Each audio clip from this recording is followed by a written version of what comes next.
Hey guys, I'm working on this 2010 Lexus IS250 Convertible.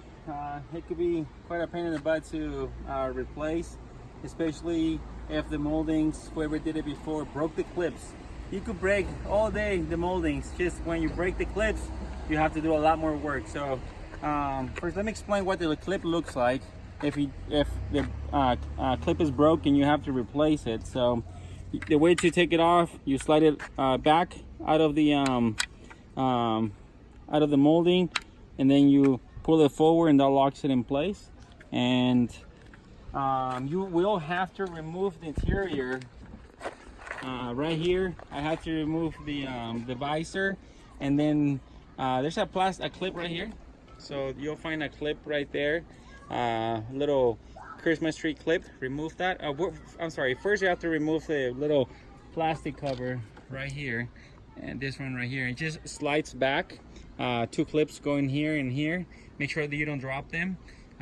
Just ply them and pull it back, and then you have to remove that clip. And then what I did right here, I just pulled it back. As you can see, you could just pull it. I pulled it back with my tool, and I was able to have enough clearance, because there's a 10 millimeter here on the very top.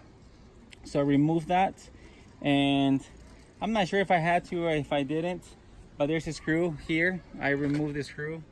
I'm not sure if you would have to remove it or not, but I did anyways. I don't see nothing holding it from here, so more likely you don't have to remove that. But that 10 millimeter nut you will have to remove. And this thing's really long, so your socket doesn't go all the way. It's a 10 millimeter socket, by the way, that you're gonna need, and it doesn't go all the way down, so your ratchet is like sticking out a little bit. It doesn't go all the way in.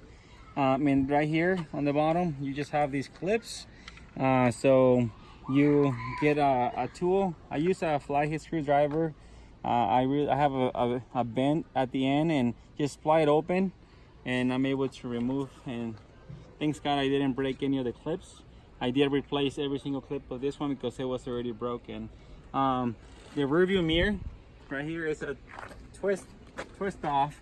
So let me grab it. So there's the antenna. This one doesn't have the rain sensor, and I might have to bend one of the little legs. So if it's ever loose, just as you can see, this leg is a little bit bent. So by the way, they did replace this windshield before. That's why we're going through a hassle to they even glue down the moldings. There was urethane all the way, gluing down the moldings. But anyway, so you just separate this. You get a needle nose pliers, separate it, and put it straight. As you can see, I don't know if you can see, this one's bent. It's kind of leaning forward, so you have to bend it back. That way it goes into the bracket properly. Otherwise it's not going to fit in there properly, and it's going to be loose. So there's the plug for the antenna. All right guys, so now the important part that I needed to record was you have to remove this cancel right here on top. And as you can see, it only has clips, 4 clips. So just pry it open down, and you'll have access to plug in the antenna. So that's it.